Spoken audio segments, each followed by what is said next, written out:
ಅಡಿಕೆ ತೋಟದಲ್ಲಿ ವರ್ಷ ಪೂರ್ತಿ ಒಂದಲ್ಲ ಒಂದು ಕೆಲಸ ಇದ್ದೇ ಇರುತ್ತೆ. ಆದ್ರೆ ಇಲ್ಲಿ ಒಂದು ಮುಖ್ಯವಾದ ವಿಷಯ ಏನಂತ ಹೇಳಿದ್ರೆ, ಕೆಲಸ ಮಾಡುವುದು ಮಾತ್ರ ಮುಖ್ಯ ಅಲ್ಲ, ಯಾವ ಕೆಲಸವನ್ನ ಯಾವ ಸಮಯದಲ್ಲಿ ಮಾಡಬೇಕು ಅನ್ನೋದು ಕೂಡ ಬಹಳ ಮುಖ್ಯವಾಗಿರುವಂತದ್ದು.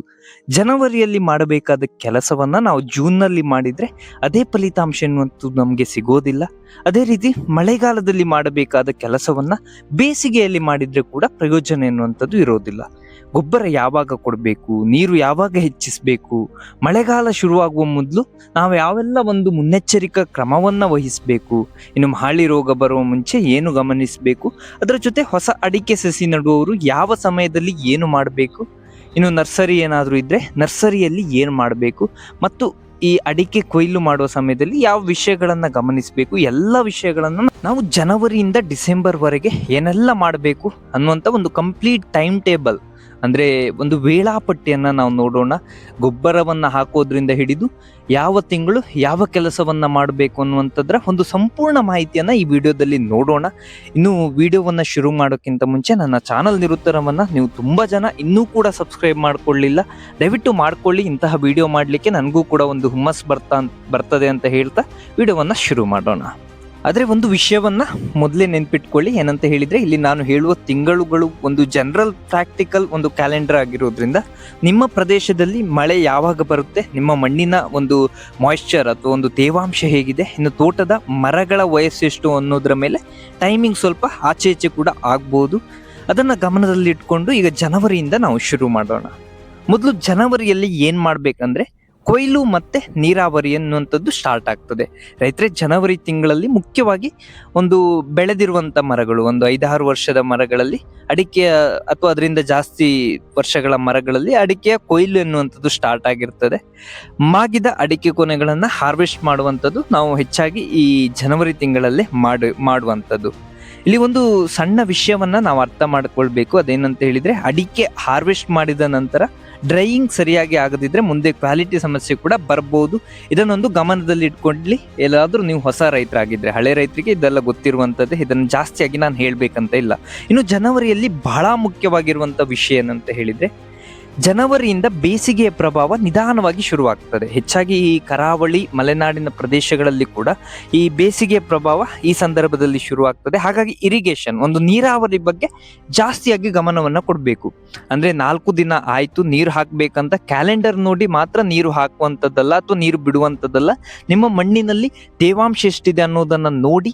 ಮರಳಿನ ಮಣ್ಣು ಬೇಗ ಒಣಗಬಹುದು, ಇನ್ನು ಜೇಡಿ ಮಣ್ಣು ಅಥವಾ ನಿಮ್ಮ ಕೆಲವು ಮಣ್ಣುಗಳು ಒಂದು ತೇವಾಂಶವನ್ನ ಜಾಸ್ತಿ ಸಮಯ ಕೂಡ ಹಿಡ್ಕೊಳ್ಬಹುದು. ಆದ್ದರಿಂದ ನೀವೊಂದು 3-4 ದಿನ ಬಿಟ್ಟು ನಾನು ನೀರ್ ಬಿಡ್ತೇನೆ ಅನ್ನುವಂಥವ್ರು ಈ ಕೆಲಸವನ್ನ ನೀವು ಮಾಡಬೇಡಿ ಹೆಚ್ಚಾಗಿ. ಯಾಕಂತ ಹೇಳಿದ್ರೆ, ನಿಮ್ಮ ಮಣ್ಣಿನ ತೇವಾಂಶವನ್ನ ನೋಡಿ ನೀವು ನೀರು ಬಿಡುವಂತ ಕೆಲಸವನ್ನ ಮಾಡಿ. ಇನ್ನು ಮುಖ್ಯವಾಗಿ ಈ ಸಮಯದಲ್ಲಿ ನೀರನ್ನ ನೀವು ಕಡು ಬೇಸಿಗೆಯಲ್ಲಿ ಬಿಡುವಷ್ಟೆಲ್ಲ ಬಿಡ್ಬೇಕಂತಿಲ್ಲ, ಒಂದು ಮಾಮೂಲಾಗಿ ಬಿಡುವಷ್ಟು ಬಿಡಬೇಕು ಈ ಜನವರಿಯ ಸಂದರ್ಭದಲ್ಲಿ. ಇದು ಜನವರಿಯ ಮುಖ್ಯ ಕೆಲಸ. ಇನ್ನೊಂದು ಮುಖ್ಯವಾದ ಕೆಲಸ ಜನವರಿಯಲ್ಲಿ ನೀವು ಮಾಡ್ಲೇಬೇಕೆನ್ನುವಂಥದ್ದು ಯಾವ್ದಂತ ಹೇಳಿದ್ರೆ, ನಿಮ್ಮ ಗಿಡಗಳು ಈಗಾಗ್ಲೇ ಹೊಸ ಒಂದು ಅಡಿಕೆಯ ಗೊನೆಗಳನ್ನ ಬಿಟ್ಟಿರ್ತವೆ, ಅಂದ್ರೆ ಹಿಂಗಾರ ಹೊಡೆದಿರ್ತದೆ. ಈ ಹರಳುಗಳು ಬರುವಂತ ಸಂದರ್ಭ ಈ ಜನವರಿ. ಆ ಸಂದರ್ಭದಲ್ಲೇ ನೀವು ಒಂದು ಸ್ಪ್ರೇ ಅನ್ನ ಮಾಡಬೇಕು. ನಾನು ಆಗಾಗ್ಲೇ ನನ್ನ ಹಿಂದಿನ ವಿಡಿಯೋದಲ್ಲಿ ಕೂಡ ಹೇಳಿದ್ದೇನೆ.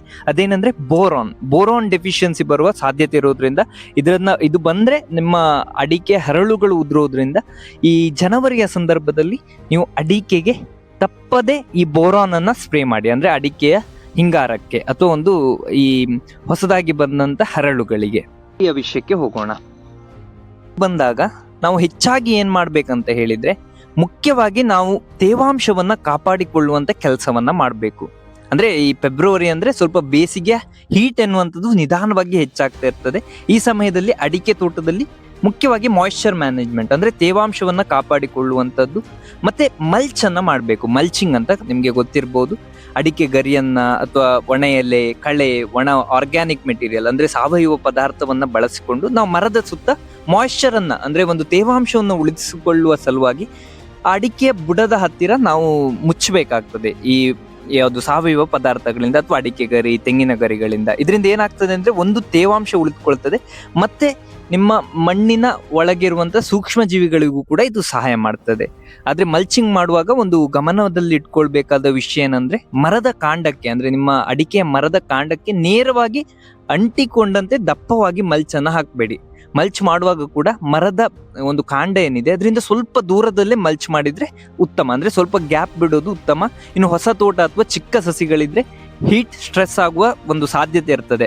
ಆ ಕಾರಣದಿಂದ ನಿಮ್ಮ ಒಂದು ವರ್ಷದ 2 ವರ್ಷದ ಗಿಡಗಳಾದ್ರೆ ಈ ಫೆಬ್ರವರಿಯ ಸಂದರ್ಭದಲ್ಲಿ ಆದಷ್ಟು ಶೇಡ್ ಮರಗಳನ್ನ ನೀವು ನೆಡಬೇಕು. ಅಂದ್ರೆ ಒಂದು ನೆರಳಿಗೆ ಮರಗಳನ್ನ ನೆಡಬೇಕು. ಈ ಡೈರೆಕ್ಟ್ ಸನ್ಲೈಟ್ ಈ ಚಿಕ್ಕ ಗಿಡಗಳಿಗೆ ಒಳ್ಳೇದಲ್ಲ. ಆ ಕಾರಣದಿಂದ ಅಂದ್ರೆ ನಾವು ಫೆಬ್ರವರಿಯಲ್ಲಿ ನಾವು ಮುಖ್ಯವಾಗಿ ಮಾಡಬೇಕಾಗಿರೋದು ಇಷ್ಟೇ, ಒಂದು ನೀರನ್ನ ಉಳಿಸಿಕೊಳ್ಳುವಂಥದ್ದು, ಇನ್ನೊಂದು ಮಣ್ಣಿನ ಮಾಯಿಶ್ಚರ್ ಅಂದ್ರೆ ಒಂದು ತೇವಾಂಶವನ್ನ ಉಳಿಸಿಕೊಳ್ಳುವಂಥದ್ದು, ಮತ್ತು ಚಿಕ್ಕ ಸಸಿಗಳನ್ನ ಹೀಟ್ ನಿಂದ ರಕ್ಷಿಸುವಂಥದ್ದು, ಅಂದ್ರೆ ನೆರಳನ್ನ ಚಿಕ್ಕ ಗಿಡಗಳಿಗೆ ಕೊಡುವಂಥದ್ದು. ಇಷ್ಟೇ ನಾವು ಫೆಬ್ರವರಿಯಲ್ಲಿ ಮಾಡಬೇಕಾಗಿ. ಈಗ ಮಾರ್ಚ್ನ ವಿಷಯಕ್ಕೆ ಹೋದ್ರೆ ಬೇಸಿಗೆ ಸ್ಟ್ರೆಸ್ ಮತ್ತೆ ಮೈಟ್ಸ್ ಅಂದ್ರೆ ಒಂದು ಈ ಕೀಟಗಳನ್ನ ಗಮನಿಸಬೇಕಾಗಿರುವಂಥದ್ದು. ಮಾರ್ಚ್ನಲ್ಲಿ ಬೇಸಿಗೆ ಎನ್ನುವಂಥದ್ದು ಇನ್ನಷ್ಟು ಗಂಭೀರವಾಗಿರುತ್ತೆ. ಹಾಗಾಗಿ ಇರಿಗೇಷನ್ ಮ್ಯಾನೇಜ್ಮೆಂಟ್ ಇನ್ನಷ್ಟು ಮುಖ್ಯ. ಅಂದ್ರೆ ನೀವು ನೀರಾವರಿಯನ್ನ ಈ ಸಂದರ್ಭದಲ್ಲಿ ಹೆಚ್ಚಾಗಿ ಗಮನಿಸಬೇಕು. ಇಲ್ಲಿ ರೈತರು ಮಾಡುವ ಒಂದು ತಪ್ಪೇನಂದ್ರೆ ಮೇಲಿನ ಮಣ್ಣು ಒಣಗಿದೆ ಅಂತ ನೋಡ್ಕೊಂಡು ತಕ್ಷಣ ನೀರನ್ನ ಹಾಕ್ತಾರೆ, ಅಂದ್ರೆ ನೀರನ್ನ ಬಿಡ್ತಾರೆ. ಅಥವಾ ಕ್ಯಾಲೆಂಡರ್ ನಲ್ಲಿ 5 ದಿನ ಆಯ್ತು ಇನ್ನು ನೀರು ಬಿಡದೆ ಈಗ ಬಿಡ್ಲೇಬೇಕನ್ನುವಂತ ಒಂದು ಕಾಳಜಿಯಿಂದ ನೀರನ್ನ ಬಿಡ್ತಾರೆ. ಅದು ಸರಿಯಾದ ವಿಧಾನ ಅಲ್ಲ. ಈ ರೂಟ್ ಝೋನ್ ಅಥವಾ ಒಂದು ಮಣ್ಣಿನ ಅಂದ್ರೆ ಈ ಗಿಡಗಳ ಬೇರೇನಿದೆ ಅವು ಮಾಯಿಶ್ಚರ್ ಹೇಗಿದೆ ಅನ್ನೋದನ್ನ ಗಮನಿಸಬೇಕು. ಅಂದ್ರೆ ಗಿಡದ ಬೇರುಗಳಿಗೆ ನೀರು ಸಿಗ್ತಾ ಇದೆಯಾ ಅನ್ನುವಂಥದ್ದು ಸರಿಯಾಗಿ ಗಮನಿಸಬೇಕು. ಇನ್ನು ತೋಟದ ಮಣ್ಣು, ಹವಾಮಾನ, ಶೇಡ್, ರೈನ್ಫಾಲ್ ಎಲ್ಲದರ ಮೇಲೆ ವಾಟರ್ ರಿಕ್ವೈರ್ಮೆಂಟ್ ಬದಲಾಗುತ್ತೆ. ಅಂದ್ರೆ ನಿಮ್ಮ ಎಲ್ಲಾ ಪ್ರದೇಶಗಳಿಗೂ ಒಂದೇ ರೀತಿಯ ನೀರಿನ ವ್ಯವಸ್ಥೆ ಬೇಕಂತ ಇಲ್ಲ. ಈ ಚಿಕ್ಕ ಗಿಡಗಳಾದ್ರೆ ಅಂದ್ರೆ ಒಂದು ಚಿಕ್ಕ ಅಡಿಕೆ ಸಸಿಗಳಿದ್ರೆ ಮಲ್ಚ್ ಮಾಡೋದು ಬಹಳ ಉಪಯುಕ್ತ. ಯಾಕಂತ ಹೇಳಿದ್ರೆ ಇದರಿಂದ ನೀರು ಒಂದು ಮಾಯಿಶ್ಚರ್ ಅಥವಾ ಮಣ್ಣು ಒಂದು ಮಾಯಿಶ್ಚರ್ ಅನ್ನ ಉಳಿಸಿಕೊಳ್ಳಲಿಕ್ಕೆ ಸಹಾಯ ಆಗ್ತದೆ. ಇನ್ನು ಒಣ ಎಲೆ ಇರ್ಬೋದು, ಕತ್ತರಿಸಿದ ಹುಲ್ಲು, ಆರ್ಗ್ಯಾನಿಕ್ ಮೆಟೀರಿಯಲ್ ಅಂದ್ರೆ ಸಾವಯವ ಪದಾರ್ಥಗಳು ಇತ್ಯಾದಿಗಳನ್ನ ನೀವು ಮಲ್ಚಿಂಗ್ ನಲ್ಲಿ ಬಳಸಬಹುದು. ನಾನು ಆಗಾಗಲೇ ಹೇಳಿದಾಗೆ ಈ ಸಮಯದಲ್ಲಿ ಮೈಟ್ಸ್ ಮತ್ತು ಬೇಸಿಗೆ ಸ್ಟ್ರೆಸ್ ಕೂಡ ಗಮನಿಸಬೇಕು. ಮೈಟ್ಸ್ ಅಂದ್ರೆ ಎಲೆಗಳಲ್ಲಿ ಬದಲಾವಣೆ ಇದೆಯಾ, ಅಂದ್ರೆ ಸಸಿಯ ಬೆಳವಣಿಗೆ ಕುಂಠಿತವಾಗಿದೆಯಾ, ಅಸಹಜ ಬಣ್ಣ ಕಾಣಿಸ್ತಿದ್ಯಾ, ಇಂತಹ ಲಕ್ಷಣಗಳನ್ನ ಆರಂಭದಲ್ಲೇ ಗಮನಿಸಿ. ಇದರಿಂದ ನೀವು ಮೈಟ್ಸ್, ಈ ರೆಡ್ ಕಲರ್ ಮೈಟ್ಸ್ ಅನ್ನು ನೀವು ನೋಡಿರ್ಬೋದು. ಈ ಮೈಟ್ಸ್ ಬಂದ್ರೆ ಏನಾಗ್ತದೆ ಅಂದ್ರೆ ಈ ಮಾರ್ಚ್ ತಿಂಗಳಲ್ಲೇ ಅವು ಜಾಸ್ತಿಯಾಗಿ ಬರುವಂತದ್ದು. ಇದು ನಿಮ್ಮ ಗಿಡದ ಕಾಂಡಗಳ ಒಳಗೆ ಅಥವಾ ಒಂದು ಮೇಲೆ ಸುಳಿಯ ಮೇಲೆ ಅವು ಒಳಗೆ ಹೋಗೋದ್ರಿಂದ ಅದರಿಂದ ನಿಮ್ಮ ಗಿಡಗಳ ಒಂದು ಬೆಳವಣಿಗೆ ಕೂಡ ಕುಂಠಿತವಾಗಬಹುದು. ಆದ್ದರಿಂದ ಆ ಮೈಟ್ಸ್ ಇದೆಯಾ ಏನಾದ್ರೂ ಬಂದ್ರೆ ನೀವು ಸೂಕ್ತವಾದ ಔಷಧಿಗಳನ್ನ ಈ ಸಂದರ್ಭದಲ್ಲಿ ಹೊಡಿಬೇಕು. ಈ ಮೈಟ್ಸ್ ಅನ್ನ ಒಂದು ಮೇಂಟೈನ್ ಮಾಡ್ಲಿಕ್ಕೆ ಅಥವಾ ಒಂದು ಕಂಟ್ರೋಲ್ ಮಾಡ್ಲಿಕ್ಕೆ. ಮಾರ್ಚ್ ನಲ್ಲಿ ನಾನು ಹೇಳಿದಾಗೆ ಸಮಸ್ಯೆ ದೊಡ್ಡದಾದ ಮೇಲೆ ಸೊಲ್ಯೂಷನ್ ಹುಡುಕುವುದಕ್ಕಿಂತ ಮೊದಲೇ ತೋಟವನ್ನ ನಾವು ಸಾಮಾನ್ಯವಾಗಿ ಗಮನಿಸಿದ್ರೆ ಈ ಸಮಸ್ಯೆಗಳನ್ನೆಲ್ಲ ನಾವು ಪರಿಹರಿಸಬಹುದು. ಈ ಮಾರ್ಚ್ ನಲ್ಲಿ ಮುಖ್ಯವಾಗಿ ನೀವು ನೀರಿನ ಸ್ಟ್ರೆಸ್ ಅನ್ನ ಒಂದು ಸರಿಯಾಗಿ ಮೇಂಟೈನ್. ಈಗ ಏಪ್ರಿಲ್ ವಿಷಯಕ್ಕೆ ಹೋದ್ರೆ ವೀಡ್ ಕಂಟ್ರೋಲ್ ಮತ್ತು ಮೊದಲ ಫರ್ಟಿಲೈಸರ್ ಅಥವಾ ಒಂದು ಗೊಬ್ಬರವನ್ನ ಕೊಡುವಂತ ಸಂದರ್ಭ ಈ ಏಪ್ರಿಲ್ ಎನ್ನುವಂಥದ್ದು. ಈ ಫರ್ಟಿಲೈಸರ್ ಮ್ಯಾನೇಜ್ಮೆಂಟ್ ಅಥವಾ ಒಂದು ನೀವು ಗೊಬ್ಬರಗಳ ಮ್ಯಾನೇಜ್ಮೆಂಟ್ ಎನ್ನುವಂಥದ್ದು ಈ ಏಪ್ರಿಲ್ನಿಂದಲೇ ಸ್ಟಾರ್ಟ್ ಆಗಿರುವಂಥದ್ದು. ನಿಮ್ಮ ಮೆಚ್ಯೂರ್ ತೋಟಗಳಲ್ಲಿ ಅಂದ್ರೆ ಒಂದು ಫಲ ಬಿಡುವಂತ ತೋಟಗಳಲ್ಲಿ ಮೊದಲ ಫರ್ಟಿಲೈಸರ್ ಅಪ್ಲಿಕೇಶನ್ ಶುರುವಾಗ್ತದೆ. ಇದೊಂದು ಪ್ರಮುಖ ಸಮಯ ಈ ಏಪ್ರಿಲ್ ಎನ್ನುವಂಥದ್ದು. ನೀರನ್ನ ಕೂಡ ಈ ಸಂದರ್ಭದಲ್ಲಿ ನಾವು ಸರಿಯಾಗಿ ಬಿಡ್ಲೇಬೇಕು. ಒಂದು ಮರಕ್ಕೆ ಕನಿಷ್ಠ 175 ಲೀಟರ್ ನೀರು 1 ವಾರಕ್ಕೆ ಬಿಡ್ಲೇಬೇಕು. ಅದರ ಜೊತೆನೆ ನೀವು ಹನಿ ನೀರಾವರಿಯನ್ನ ಅಥವಾ ಒಂದು ಡ್ರಿಪ್ ಅನ್ನ ಹಾಕಿದ್ರೆ ಕನಿಷ್ಠ ಒಂದು ಮರಕ್ಕೆ 20 ಲೀಟರ್ ಆಗುವಷ್ಟು ನೀರು ಬಿಡ್ಲೇಬೇಕು ಈ ಏಪ್ರಿಲ್ ಸಂದರ್ಭದಲ್ಲಿ ನಾನು ಹೇಳ್ತಾ ಇರುವಂತದ್ದು. ಅದರ ಜೊತೆನೆ ಫರ್ಟಿಲೈಸರ್ ಅಥವಾ ಒಂದು ಈ ಗೊಬ್ಬರಗಳನ್ನ ಹಾಕುವ ಮೊದಲ ಸಮಯ. ಅದಕ್ಕಿಂತ ಮುಂಚೆ ಗೊಬ್ಬರವನ್ನ ಹಾಕೋಕ್ಕಿಂತ ಮುಂಚೆ ವೀಡ್ ಕಂಟ್ರೋಲ್ ಅನ್ನ ಮಾಡಿಕೊಳ್ಳುವಂಥದ್ದು ಮತ್ತು ಮಣ್ಣಿನಲ್ಲಿ ಸೂಕ್ತ ಒಂದು ತೇವಾಂಶ ಇರುವುದನ್ನ ಖಚಿತಪಡಿಸಿಕೊಳ್ಬೇಕು ಈ ಸಂದರ್ಭದಲ್ಲಿ. ಅಂದ್ರೆ ಏಪ್ರಿಲ್ ನಲ್ಲಿ ಗೊಬ್ಬರವನ್ನ ಮರದ ಕಾಂಡಕ್ಕೆ ನೇರವಾಗಿ ಹಾಕಬೇಡಿ. ಅಡಿಕೆ ಮರದ ರೂಟ್ ಝೋನ್ ಮತ್ತು ಸುತ್ತ ಸ್ಪ್ರೆಡ್ ಮಾಡಿ ಹಾಕಿ. ಮತ್ತೊಂದು ಮುಖ್ಯ ವಿಷಯ ಏನಂತ ಹೇಳಿದ್ರೆ ಗೊಬ್ಬರ ಹಾಕುವಾಗ ತುಂಬಾ ಆಳವಾಗಿ ಮಣ್ಣನ್ನ ಅಗೆಯಬೇಡಿ. ಅಡಿಕೆ ಬೇರುಗಳು ಹೆಚ್ಚು ಆಳದಲ್ಲಿ ಮಾತ್ರ ಇರುವುದಿಲ್ಲ, ಅವು ಮೇಲ್ಗಡೆನೆ ಇರುವುದರಿಂದ, ಫೀಡರ್ ರೂಟ್ಸ್ ಎಲ್ಲ ಮೇಲ್ಗಡೆನೆ ಇರುವುದರಿಂದ ನೀವು ಅಡಿಕೆಗೆ ಈ ಏಪ್ರಿಲ್ ಸಂದರ್ಭದಲ್ಲಿ ನೀವು ಯಾವುದೇ ಗೊಬ್ಬರವನ್ನ ಕೊಡುವಾಗ ಕೂಡ ಮಣ್ಣನ್ನ ಜಾಸ್ತಿಯಾಗಿ ಕೆದರ್ಲಿಕ್ಕೆ ಹೋಗ್ಬೇಡಿ. ಮಣ್ಣಿನ ಮೇಲೇನೆ ನೀವು ಗೊಬ್ಬರವನ್ನ ಹಾಕಿ.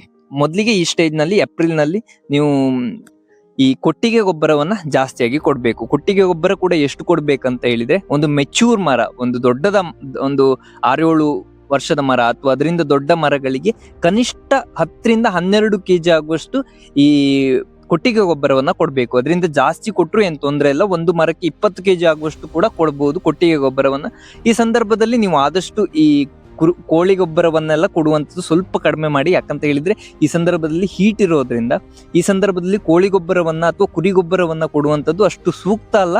ಕೊಟ್ಟಿಗೆ ಗೊಬ್ಬರವನ್ನ ಕೊಡಿ. ಅದರ ಜೊತೆನೆ ನಿಮ್ಗೆ NPK ಯಾವ್ದಾದ್ರು ಬಳಸಬೇಕಂತ ಇದ್ರೆ NPK ಅನ್ನ ಕೂಡ ಈ ಸಂದರ್ಭದಲ್ಲಿ ಕೊಡ್ಬೋದು ಈ ಏಪ್ರಿಲ್ ನಲ್ಲಿ. ಅದರ ಜೊತೆನೆ ನೀವು ಏಪ್ರಿಲ್ ನಲ್ಲಿ ನಿಮ್ಗೆ ಬೇಕಾಗಿರುವಂತ ಮೈಕ್ರೋ ನ್ಯೂಟ್ರಿಯೆಂಟ್ಸ್, ಗಿಡಗಳಿಗೆ ಮುಖ್ಯವಾಗಿ ಬೇಕಾಗಿರುವಂತ ಮೈಕ್ರೋ ನ್ಯೂಟ್ರಿಯೆಂಟ್ಸ್ ಅನ್ನು ಕೂಡ ಈ ಏಪ್ರಿಲ್ ತಿಂಗಳಲ್ಲಿ ನೀವು ಕೊಡಬಹುದು. ಇದು ಏಪ್ರಿಲ್ ತಿಂಗಳಿನ ಬಗ್ಗೆ ಇರುವಂತ ಒಂದು ಚಿಕ್ಕ ಮಾಹಿತಿ. ಈಗ ಮೇ ವಿಷಯಕ್ಕೆ ಹೋದ್ರೆ, ಇದು ಮೇ ಅನ್ನುವಂಥದ್ದು ಅಡಿಕೆ ತೋಟಕ್ಕೆ ಬಹಳ ಒಂದು ಮುಖ್ಯವಾಗಿರುವಂತ ತಿಂಗಳು. ಯಾಕಂತ ಹೇಳಿದ್ರೆ ಮಳೆಗಾಲಕ್ಕೆ ತೋಟವನ್ನ ಸಿದ್ಧಪಡಿಸುವ ತಿಂಗಳು ಯಾವ್ದಿದ್ರೆ ಅದು ಮೇ. ಈ ಇಡೀ ವರ್ಷದ ಕ್ಯಾಲೆಂಡರ್ ಅಲ್ಲಿ ಮೇ ಅನ್ನುವಂಥದ್ದು ಬಹಳ ಇಂಪಾರ್ಟೆಂಟ್. ಈ ಮಳೆ ಬರುವ ಮುಂಚೆ ಪ್ರಿಪರೇಷನ್ ಹೇಗೆ ಇರಬೇಕನ್ನುವಂಥದ್ದು ಮೇನಲ್ಲಿ ನಾವು ನೋಡೋಣ. ಮಳೆ ಶುರುವಾದ ಮೇಲೆ ಡ್ರೈನ್ ಮಾಡೋಣ ಅಥವಾ ಒಂದು ಡ್ರೈನೇಜ್ ವ್ಯವಸ್ಥೆಯನ್ನ ಮಾಡೋಣ, ನೀರು ನಿಲ್ದ ಹಾಗೆ ಮಾಡುವಂಥದ್ದೆಲ್ಲ ಸ್ಟಾರ್ಟ್ ಆಗುವಂಥದ್ದು ಈ ಮೇನಲ್ಲಿ. ಹಾಗಾಗಿ ಮೇ ತಿಂಗಳಿನಲ್ಲಿ ನೀವು ಆದಷ್ಟು ಈ ಡ್ರೈನೇಜ್ ಕಡೆ ಹೆಚ್ಚಿನ ಗಮನವನ್ನು ಕೊಡಿ. ಹೊಸ ಅಡಿಕೆ ತೋಟ ಮಾಡ್ತಿದ್ರೆ ಈ ಸಮಯದಲ್ಲಿ ಪ್ಲಾಂಟಿಂಗ್ ಪಿಟ್ಸ್ ಅನ್ನ ತಯಾರಿಸಬಹುದು. ಇನ್ನು ಸಾಮಾನ್ಯವಾಗಿ ಸುಮಾರು 60 × 60 × 60 ಸೆಂಟಿಮೀಟರ್ ಗಾತ್ರದ ಪಿಟ್ ಬಳಸುವ ಮಾರ್ಗದರ್ಶನ ಇದೆ. ಇನ್ನು ನೀವು ಹೊಸ ತೋಟವನ್ನ ಮಾಡುವರಾದ್ರೂ ಕೂಡ ಈ ಮೇ ತಿಂಗಳಿನಲ್ಲಿ ಏನ್ ಮಾಡಿ ಅಂತ ಹೇಳಿದ್ರೆ, ನೀವು ಕನಿಷ್ಠ 9 × 9 ಗ್ಯಾಪ್ ನಲ್ಲಿ ಗಿಡಗಳನ್ನ ನೆಡುವಂತ ಒಂದು ಕಾರ್ಯವನ್ನ ಮಾಡಿ. ಅದಕ್ಕಿಂತ ಕಡಿಮೆ ಗ್ಯಾಪ್ ಇರುವಂತೆ ನೀವು ಗಿಡಗಳನ್ನ ನೆಡ್ಲಿಕ್ಕೆ ಹೋಗಬೇಡಿ. ಇನ್ನು ಈ ಮೇ ತಿಂಗಳಿನಲ್ಲಿ ಕೂಡ ಕೆಲವರು ಈ ಕೊಟ್ಟಿಗೆ ಗೊಬ್ಬರ, ಕುರಿ ಗೊಬ್ಬರವನ್ನೆಲ್ಲ ಕೊಡುವಂತ ವ್ಯವಸ್ಥೆಯನ್ನ ಮಾಡ್ತಾರೆ. ಮೇ ತಿಂಗಳೆನ್ನುವಂಥದ್ದು ಮೇ ಎಂಡ್ ಆಗುವಾಗ ಕೂಡ ನೀವು ಕೋಳಿ ಗೊಬ್ಬರವನ್ನ ಕೊಡಬಹುದು. ಮೇ ಎಂಡ್ ನಲ್ಲಿ ಕೊಡೋದು ಒಳ್ಳೇದು. ಯಾಕಂತ ಹೇಳಿದ್ರೆ ಈ ಸಂದರ್ಭದಲ್ಲಿ ಮಳೆ ಬರುವ ಒಂದು ಸಾಧ್ಯತೆ ಇರೋದ್ರಿಂದ ಮೇ ತಿಂಗಳಿನಲ್ಲಿ ನೀವು ಕೋಳಿ ಗೊಬ್ಬರವನ್ನ ಕೊಡಬಹುದು. ಆದ್ರೆ ಏಪ್ರಿಲ್ ನಲ್ಲಿ ಯಾವುದೇ ಕಾರಣಕ್ಕೂ ಕೊಡ್ಲಿಕ್ಕೆ ಹೋಗಬೇಡಿ. ಇದಿಷ್ಟು ಮೇ ತಿಂಗಳಿನ ಬಗ್ಗೆ ಇರುವಂತದ್ದು. ಸೊ ಮೇ ಅಂದ್ರೆ ನೀವು ಮಳೆಗಾಲಕ್ಕೆ ಹೆಚ್ಚಿನ ಒಂದು ಮುತುವರ್ಜಿಯನ್ನ ಈ ತಿಂಗಳಿನಲ್ಲಿ ವಹಿಸಬೇಕಾಗ್ತದೆ. ಈಗ ಜೂನ್ ನ ವಿಷಯಕ್ಕೆ ಹೋಗೋಣ. ಜೂನ್ ಎನ್ನುವಂಥದ್ದು ನೀವು ಗಿಡವನ್ನ ನಡ್ಲಿಕ್ಕೆ, ಹೊಸದಾಗಿ ತೋಟ ಮಾಡುವವರಿಗೆ ಗಿಡವನ್ನ ನಡ್ಲಿಕ್ಕೆ ಮತ್ತೆ ಡ್ರೈನೇಜ್ ಮತ್ತೆ ಈ ಕಾಯಿಲೆಯನ್ನ ಕಂಟ್ರೋಲ್ ಮಾಡುವ ತಿಂಗಳು ಯಾವ್ದಿದ್ರೆ ಅದು ಜೂನ್ ತಿಂಗಳು. ಜೂನ್ ನಲ್ಲಿ ಸೌತ್ ವೆಸ್ಟ್ ಮಾನ್ಸೂನ್ ಶುರುವಾಗಿರುತ್ತೆ. ಅಂದ್ರೆ ಒಂದು ಈ ಮುಂಗಾರು ಎನ್ನುವಂಥದ್ದು ಶುರುವಾಗಿರ್ತದೆ. ಹೊಸ ಅಡಿಕೆ ತೋಟ ಮಾಡುವವರಿಗೆ ಇದು ಪ್ರಮುಖ ಸಮಯ. ಈ ಸಮಯದಲ್ಲೇ ಹೊಸ ಅಡಿಕೆ ತೋಟವನ್ನ ನಾವು ಆರಂಭಿಸಬಹುದು. ಆದ್ರೆ ಪ್ಲಾಂಟಿಂಗ್ ಮಾಡುವಾಗ ಸಸಿ ತುಂಬಾ ಆಳಕ್ಕೆ ಹೋಗಬಾರ್ದು.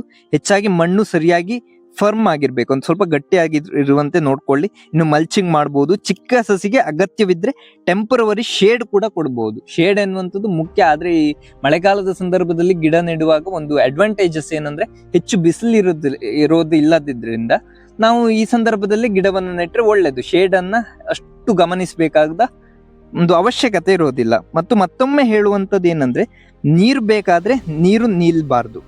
ಈ ಗಿಡಗಳಲ್ಲಿ ನೀರು ಬೇಕು ನಿಜ, ಆದ್ರೆ ನೀರು ನಿಲ್ಲದಂತೆ ನೋಡ್ಕೊಳ್ಳಿ.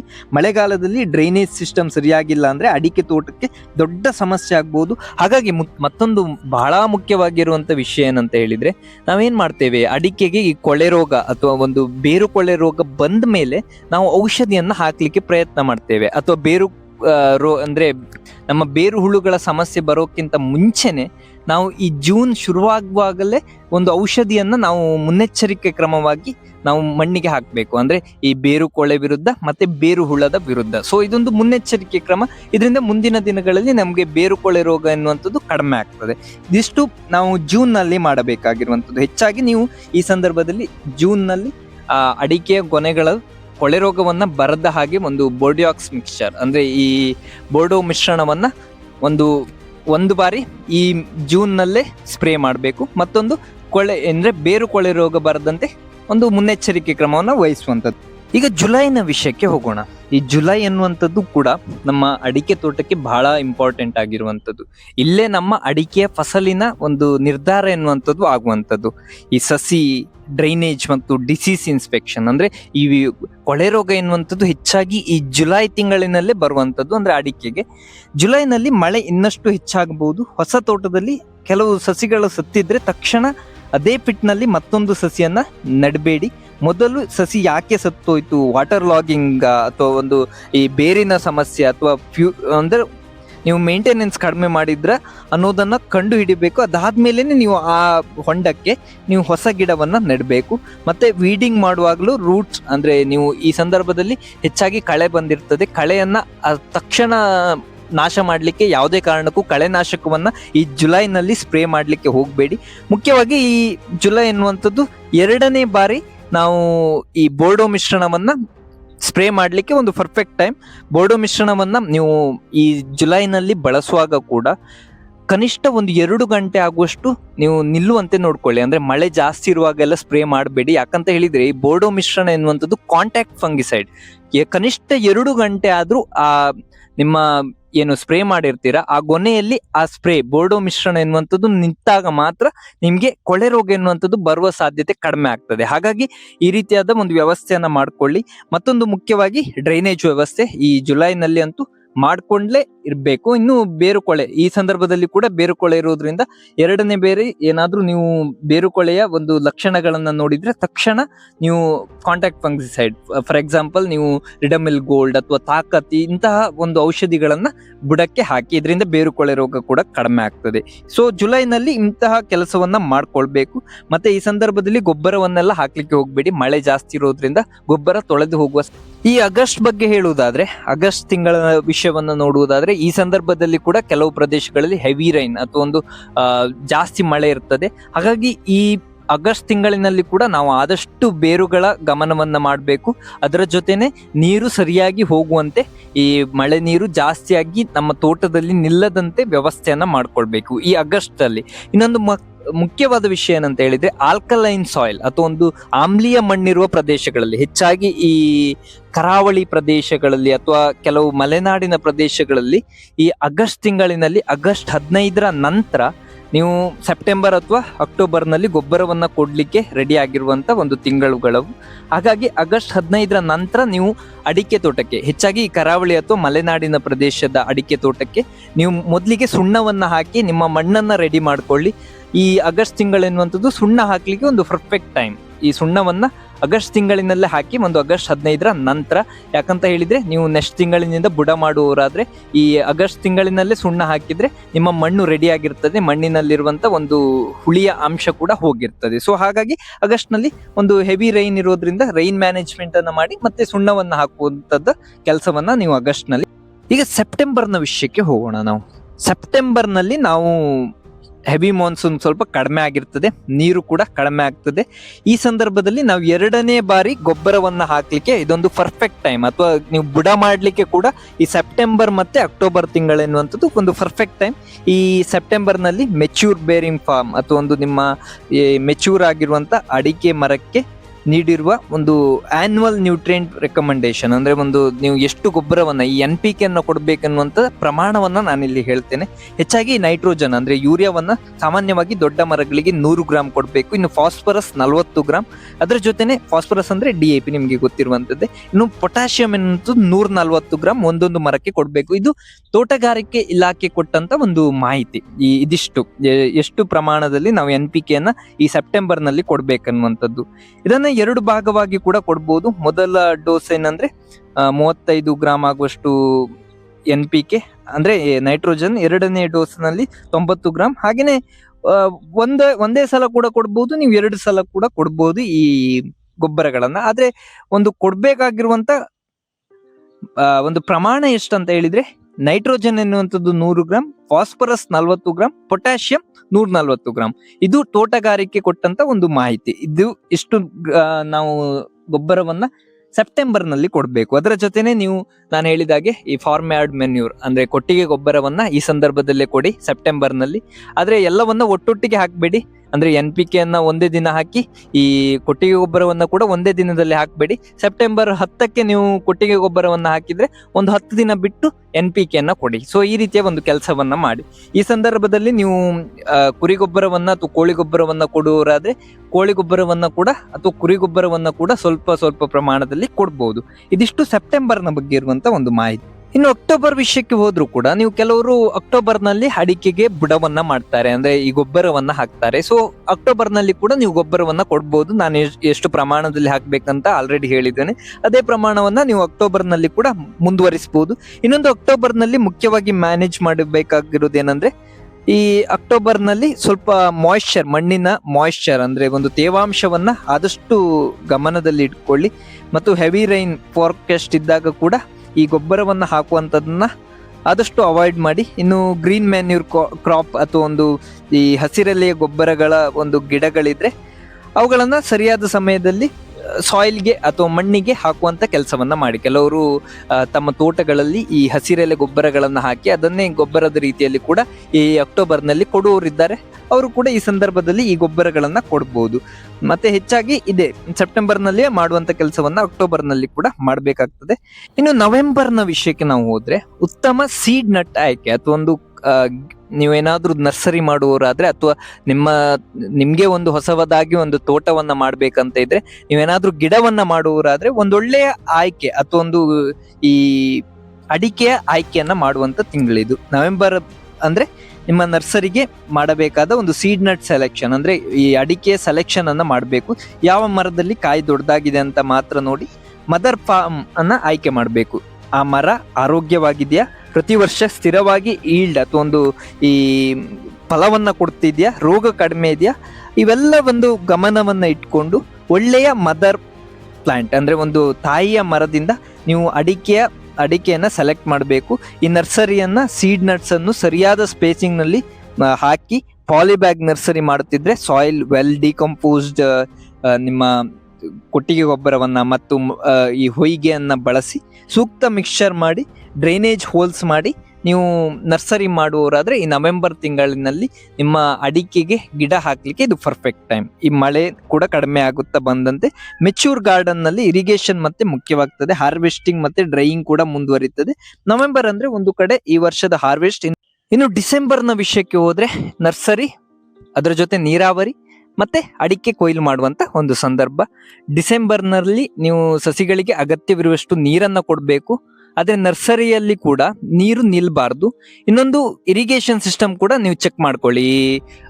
ಡಿಸೆಂಬರ್ ಅಂದ್ರೆ ಸ್ವಲ್ಪ ಬೇಸಿಗೆ ಶುರುವಾಗುವಂತ ಸಂದರ್ಭ ಇದು. ಹಾಗಾಗಿ ನೀವು ನಿಮ್ಮ ಸ್ಪ್ರಿಂಕ್ಲರ್ ವ್ಯವಸ್ಥೆ ಇದ್ರೆ ಅಥವಾ ಡ್ರಿಪ್ ಇರಿಗೇಷನ್ ಏನಾದ್ರೂ ಇದ್ರೆ ಅದನ್ನ ಚೆಕ್ ಮಾಡ್ಕೊಳ್ಳಿ. ಈ ಡ್ರಿಪ್ ಲೈನ್ಸ್ ಏನಾದ್ರೂ ಬ್ಲಾಕೇಜ್ ಆಗಿದೆಯಾ ಅಥವಾ ಏನಾದ್ರೂ ಫಿಲ್ಟರ್ ಕ್ಲೀನ್ ಇಲ್ವಾ, ಇವೆಲ್ಲವನ್ನ ಗಮನಿಸುವಂತ ಸಮಯ. ಈ ಸಂದರ್ಭದಲ್ಲಿ ನೀವು ನೀರು ಬಿಡುವಂಥದ್ದು ಕೂಡ ಇಂಪಾರ್ಟೆಂಟ್. ಕೆಲವು ಚಿಕ್ಕ ಗಿಡಗಳಾದ್ರೆ ಸ್ವಲ್ಪ ನೀರನ್ನು ಕೂಡ ಈ ಸಂದರ್ಭದಲ್ಲಿ ಬಿಡಬೇಕಾಗ್ತದೆ. ಅಂದ್ರೆ ಮಳೆ ಕೂಡ ಸ್ವಲ್ಪ ಕಡಿಮೆ ಆಗಿರೋದ್ರಿಂದ ಅಥವಾ ನಿಂತಿರೋದ್ರಿಂದ ಈ ಡಿಸೆಂಬರ್ನಲ್ಲಿ ನೀವು ವಾಟರ್ ಮ್ಯಾನೇಜ್ಮೆಂಟ್ ಅಂದ್ರೆ ಒಂದು ನೀರಾವರಿಯ ವ್ಯವಸ್ಥೆಯನ್ನ ಮಾಡ್ಕೊಳ್ಬೇಕು. ಮತ್ತೆ ಕೆಲವು ಹೆಚ್ಚಾಗಿ ಈ ಸಂದರ್ಭದಲ್ಲಿ ಅಡಿಕೆ ಕೊಯ್ಲು ಶುರುವಾಗಿರ್ತದೆ. ಹಾಗಾಗಿ ಈ ಅಡಿಕೆ ಕೊಯ್ಲನ್ನ ಈ ತಿಂಗಳಿನಲ್ಲಿ ಮಾಡುವಂಥದ್ದು. ಮತ್ತೆ ಹೆಚ್ಚೇನು ಕೆಲಸ ಈ ಡಿಸೆಂಬರ್ನಲ್ಲಿ ಇರೋದಿಲ್ಲ. ಇದಿಷ್ಟು ಇವತ್ತಿನ ಮಾಹಿತಿ. ಇದು ಕೇವಲ ನನ್ನ ಅನುಭವದ ಒಂದು ಮಾಹಿತಿ ಅಲ್ಲ. ಇದು ನಮ್ಮ CPCRI ತೋಟಗಾರಿಕೆ ಇಲಾಖೆ ಅದರ ಜೊತೆನೆ ಕೃಷಿ ಇಲಾಖೆಯ ಎಲ್ಲಾ ಒಂದು ಡೇಟಾ ಒಂದು ಮಾಹಿತಿಯನ್ನ ಪಡೆದುಕೊಂಡು ಮಾಡಿರುವಂತ ವಿಡಿಯೋ. ಹಾಗಾಗಿ ಈ ವಿಡಿಯೋವನ್ನ ನೀವು ಆದಷ್ಟು ಪಾಲಿಸಿ.